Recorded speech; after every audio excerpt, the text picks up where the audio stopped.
My request for approval was promptly denied. It would be fine if it's the storage shed. I exclaimed, "Don't make a fool of me. Our house is fairly spacious. If the rooms were tidied up, there would be no problem having my father live with us.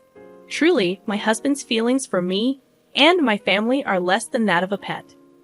"Well then, I will sincerely clean up the storage shed and renovate it." Even the storage shed can be used just like a regular room if it's clean.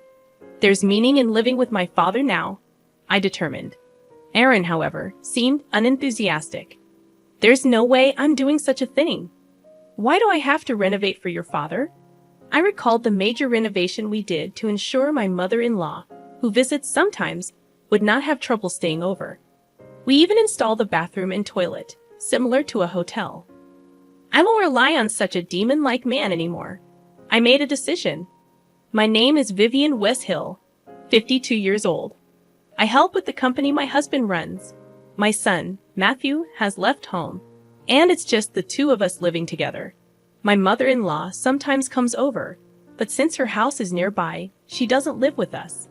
Reflecting on how I met my husband nearly 30 years ago, I shared, I hate to say it myself, but I was famous for being good-looking in my hometown. My mother passed away in a traffic accident when I was in middle school, and I was living, helping each other out with my father. Although I was invited out by many men, they were nothing but a hindrance to me. I had a dream of becoming an accountant and was working hard towards that. Despite my popularity, I had a boyfriend of the same age. We would secretly call each other and go out to eat after part-time. I had no intention of dating anyone else. The only people I could let my guard down with were him and my father. He alone appreciated not my appearance, but my seriousness and true strength, among other aspects of my personality and way of thinking. I think we would have become a couple even if I wasn't the same appearance. That was the kind of relationship we had. However, everything changed one day when I returned home to find an unfamiliar family of 3 in my house. Seeing me, my father made a troubled face. I must have been more surprised. A known family introduced themselves. "We are the Westhills." Hearing the name Westhill made it click. A famous rich family in town. I wondered why they were in my house. "Welcome home, Vivian. Mr. Westhill here wants to take you as his wife." Shocked, I protested. "A wife? Marriage? What are you talking about? I had never seen these 3 before. Everyone knows they hold significant influence in town as a wealthy family. Yet the talk of me becoming a bride was unbelievable. "Nice to meet you, Vivian. Our Aaron has fallen for you at first sight. He insists on having you as his wife." My would-be father-in-law began speaking. Despite feeling unreal, they didn't disappear, and I was told, "Take your time and talk it over with your father. We'll come back in a week to hear your answer." As they left, I pondered, could our fate be decided in just a week? It didn't seem real. I thought things like this only happened in dramas, and I couldn't believe it was happening to me. Stunned, I watched as the 3 of them left. "Dad, what's this about a debt? What's your relation with those people?" My father turned to me with a pale face, drained of all blood. "Vivian, I'm sorry. It's true. I was lonely and started drinking and gambling. Before I knew it, the money was gone, and I began borrowing to cover it. Everything I heard since coming home was beyond my capacity to accept." "Debts? Why didn't you tell me? I understand you were lonely after Mom suddenly passed away, but having a debt." I couldn't think calmly, naturally. I couldn't even talk about it calmly. This was indeed out of the blue. As far as I could remember, my father never got drunk or angry from losing at gambling. I didn't even know. Mr. Westhill invited me and introduced me to a place with Mr. Westhill's face. We could drink on a tab, and I didn't even know how much the bill was accumulating. The same thing with gambling. He let me buy lottery tickets together, and it just piled up. My father is truly a good person, not knowing how to doubt people. It must have been easy for someone like a scam artist. They must have been scheming from the start to trap my father and have their way with me. Interrupting my thoughts, I questioned, "Hold on a second. What happens to you if I don't marry their son?" In desperation, I pondered if there was any alternative. The looming threat of being pursued by debt collectors or sent to a work camp left me trembling. I clung to a shred of hope, suggesting, "There's no such thing as work camps these days. Can't you just keep working hard to pay it off?" My father's response was disheartening. "Sorry, Vivian, that's impossible. Debt collectors might start contacting my workplace. I might not be able to work anymore."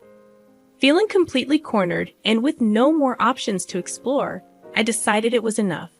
There was nothing more to discuss. Despite wanting to vent my feelings of frustration, humiliation, and anger, I couldn't bring myself to do that to my father, who had always taken care of me. I packed my bags and made the immediate decision to go to the West Hill family. There was no use worrying about it. Making this decision wasn't easy, but considering the increasing interest on the debt, I couldn't cling to my home any longer. Marrying Aaron seemed to be the only way to resolve this, and before I could change my mind, I quietly left the house. That night, I arrived at the West Hills home and boldly knocked on the front door. "You're early. Seems like you're blinded by money, just like everyone else," Aaron remarked.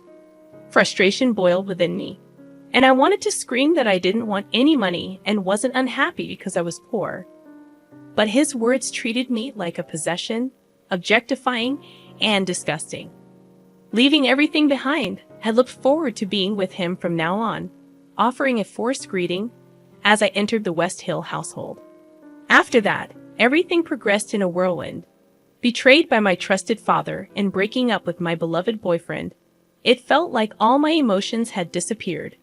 The grand wedding with a local famous person, attended by many, blurred in my memory. The only vivid image was my father's haggard look, erasing my resentment towards him. Accepting this as my fate, I decided to change my outlook and enjoy my married life. Little did I know, that was just the beginning of a harrowing experience. Responsibilities piled up, from housework to assisting with the family business, and the pressure to have children took a toll on my mental state. My mother-in-law constantly nagged, and my husband's initial kindness turned into indifference. It was far from the sweet married life I had imagined. "You're completely useless. A woman from the club would be better. Just quietly do your job and chores," my husband declared, treating me like a housemaid. When I became pregnant, even severe morning sickness didn't evoke sympathy. "You're getting fat. Just do your chores and work properly. I don't know why I married you." I gave up on being acknowledged in this home.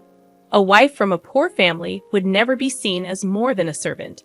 Frustrating as it was, for the sake of my unborn child, I had to endure. Eventually, I gave birth to a boy, but my husband, now with an heir, hardly ever came home. When he did, he reeked of strong perfume and alcohol, evidence of his time spent at clubs.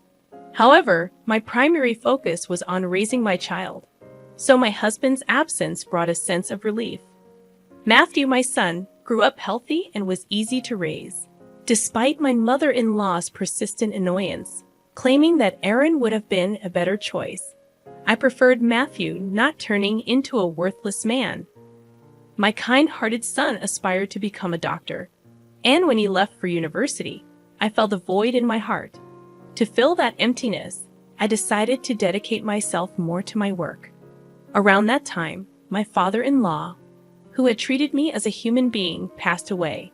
My mother-in-law moved to a condo near the downtown area, enjoying the inheritance from my father-in-law. With the loss of the person who had supported and cared for me like my own father, I began to miss my father. Taking advantage of my husband's indifference, I started talking to my father again, just like old times. Though it was challenging to speak without making my father feel guilty, one day, he looked serious. When I asked what was wrong, he said in a resigned tone that he was diagnosed with malignant lymphoma and had only 6 months to live. I was utterly shocked and couldn't believe it. "No way, Dad, that can't be. You're so lively. It's impossible that you only have half a year left, just when we could finally be like a father and daughter again. I can't bear the thought of never seeing you again." Despite my emotional plea, my father smiled kindly and nodded, wanting to ensure he wouldn't be alone. I decided to ask my husband to let him live with us in our spacious home. I'm not ready to give up, but at least I don't want him to be alone. My father expressed happiness hearing those words and left with a gentle smile. For the first time since getting married, I decided to confront my husband that night. As usual, he came home drunk with the smell of perfume. Seeing me awake and waiting for him, he looked startled. "What's the matter? Don't tell me you want some affection." It seemed he hadn't changed his view on women being objects. I looked straight at him and said, "Aaron, I have something important to talk about. My father has been diagnosed with terminal cancer and has only 6 months to live. I want him to live with us in this house. Of course, I won't let it be a bother to you. We can just use one of the vacant rooms in the house. That's okay, right? You will listen to such a request, won't you?" Since my husband was hardly at home, there should have been no reason to object. I took it for granted that he would agree. But the unexpected reply was, "Just leave that half-dead old man alone. I'm not going to let someone like that into the house. It'll ruin the atmosphere." "Absolutely not. If you want to do that, you can leave. I have no intention of living with a sick person." My request was flatly denied, and I felt like I had fallen into a gaping hole in the ground. In my heart, I screamed, "If you want, the shed is fine. Don't mock me. Our house is quite large, and there is no problem if my father moves in. After cleaning up a room, we can live without facing each other. My husband really holds feelings for me and my family that are less than that for a pet. Well then, I will seriously clean and renovate the storage shed. If the storage shed is cleaned, it can be used just like a normal room. There is meaning in living with my father now." However, my husband remained adamant, saying, "There's no way I'm doing such a thing. Why do I have to renovate for your father?" Recalling the major renovation I did for my mother-in-law, I decided not to rely on such a demon-like man anymore. Since then, I worked more than ever and visited my father when I had the time. Some days he seemed to be doing well, and other days he seemed to be doing badly. I couldn't feel alive every day unless I saw my father's face. I was only praying for my father's illness to be cured. Miraculously, my prayers seemed to be heard, as my father was still alive after 6 months. A bright light seemed to shine, and I started to live positively, little by little. About half a year after my father's confession, my husband came back with a pale face. I sensed that something serious had happened because he had never come back early since we got married. "Sit down. I have important news. I was told that I have cancer, and my life expectancy is short." Come to think of it, my husband had been looking pale lately. I thought it was due to drinking too much alcohol or lack of sleep. Strangely, I was not shocked. It was completely someone else's problem. Besides, everyone should take care of themselves. You were like, "Leave that half-dead man alone," right? I'll do just as you said. If you want me to leave, I'm leaving. Oh yes, I found a lawyer for our divorce matters. I left the room without looking back. I decided to leave suddenly. But I did not regret it at all. You don't have a penny, do you? Where do you think you're going, leaving this house? You won't be able to live a luxurious life like you have been. You have been living on everything I have worked hard for, you inhuman. Does he still think that I have been living in this house for money? I had been subjected to brainwashing through my mother-in-law and endured verbal abuse from my husband, believing that I needed to stay and protect this house. However, since learning about my father's terminal diagnosis 6 months ago, I woke up to the realization that I couldn't continue living like this. During this time, I mentally prepared myself for divorce, ready to leave the house at any moment. My husband continued to shout something in the background, but it no longer concerned me. I never aspired for a luxurious life. All I needed was the ability to eat 3 meals a day and a place to sleep. I returned to my room, packed only the essentials into my suitcase, and left the house. Whether my husband faced trouble or not, it didn't matter to me. I promptly sent the email I had drafted, resigning from my position to the company's president. I aimed to settle everything related to my husband and the West Hill family. which I had been supporting for nearly 30 years. In fact, since discussing my father's situation half a year ago, I had been in contact with a divorce specialist lawyer, recommended by the company's advisory lawyer. I shared everything about our marriage, starting from events before our marriage. The lawyer listened quietly, nodding in understanding. When I mentioned that I had been working for the family business without pay, the lawyer was genuinely surprised. It would amount to hundreds of thousands of dollars in unpaid salary. After finishing my story, he immediately commented that the divorce should be straightforward. I had also gathered evidence of my husband's faults, including photos of emails from other women and notes documenting serious moral harassment. Additionally, I had recorded his verbally abusive remarks on my smartphone. While that evidence was sufficient, the lawyer also provided photos of my husband's infidelity for free.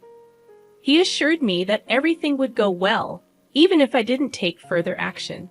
He urged me to feel like I was on a big ship and didn't need to answer the angry calls from my husband, as he would handle everything. I walked with a smile, naturally ignoring the angry calls. Amidst the calls from my husband, there were also calls from my mother-in-law, likely questioning if I planned to abandon everything when my son was in trouble. If her son was in trouble, she should take care of him herself. Although a luxurious room resembling a show home awaited her return to that house, she seemed panicked. The company started by my father-in-law was falling apart without me, who had been a crucial support. The president, who was more of a decoration due to ESS, couldn't steer the company effectively, and things were not going well. Some colleagues had reached out, asking me to come back, but I had no intention of dedicating myself to the company any longer. Despite its local significance, the number of clients would steadily decrease. While I felt sorry for letting my father-in-law's hard-earned company decline, I believed that if my husband and mother-in-law had worked as diligently as him, this wouldn't have happened. My decision to quit might have been different, and my son Matthew might have considered taking over the family business. Furthermore, my husband not only contributed little to the company, but also seemed to constantly engage in inappropriate behavior with female employees, leading to suspicions and resignations. It appears that those women are planning to sue the company for sexual harassment. Now, my husband has to handle the repercussions of the mess he created in his life, and it seems that justice is catching up with him. I desired justice for my husband and mother-in-law, wanting them to face proper consequences so that those who had worked honestly wouldn't be made to look foolish. To add to the turmoil, the company faced accusations of tax evasion by the IRS, discovered accidentally while my lawyer was investigating. Further examination revealed questionable points in the accounts, raising suspicions of my husband's embezzlement. Looking back, it was odd that he had substantial money at his disposal, considering his salary. While assisting with the accounting, I had been indifferent to my husband's financial activities, not realizing the disparity between his income and expenditures. If I had questioned where the excess funds were coming from, I would have understood the truth. In reality, he'd have been squandering the company's money, including my salary that he had transferred to his own account. Kickbacks for orders, bribes for personal gain, tax evasion, and special embezzlement. My husband's crimes were diverse. I couldn't predict whether the court's judgment or his life expectancy would come first, but I desired him to atone for as much as possible. 6 months ago, I began scrutinizing the books, copying them to preserve evidence, and submitting them to the IRS. My prior study to become an accountant proved beneficial in this endeavor. To bridge the financial gap, my husband sold the company to a major corporation and hastily disposed of the large mansion at a bargain. My mother-in-law also sold her condo to meet the IRS obligations and pay me. Now they live together in a small apartment complex, and rumors suggest my husband has several children from affairs, necessitating child support payments. Despite his age, my husband seems to have life insurance, but its adequacy is uncertain. My mother-in-law, previously condescending, now works to cover her son's medical and living expenses. The parent and child should reflect on their actions until the end. Receiving a substantial amount, I purchased a condo in a convenient location. I reunited with my father, who is now recovering, thanks to Matthew's introduction to a renowned doctor. My father had been living with Matthew, saving money for me to free me from financial burdens. Matthew, considering my father more respectable than his own, agreed to my request. Living together until the condo was secured, I chose a place close to Matthew's home. I started working at the law firm that aided me, contributing to corporate cases. Despite not being an accountant, my experience is an asset, and I'm studying to acquire a tax accountant qualification. My husband is serving an actual imprisonment sentence, relieving concerns about money or sustenance. Ironically, my mother-in-law moved into a relative's house, experiencing what it's like to be in need after acting superior for so long. Seeking justice for my mistreatment, I'm astounded by the prevalence of power and sexual harassment in various transactions. I worried about potential job losses due to the company acquisition, but it seems to have worked out for most. As everything falls into place, I savor the happiness that comes from knowing I made the right choices. Returning home from work, I find my father and another man waiting. It's my ex-boyfriend, the person I truly loved. After nearly 30 years, he welcomes me back warmly. My father, who had apologized to him when I escaped from the troubled house, knew about my ex-boyfriend. The three men, including Matthew, were watching over me. Now, I plan to live with these three men whom I genuinely love from the bottom of my heart.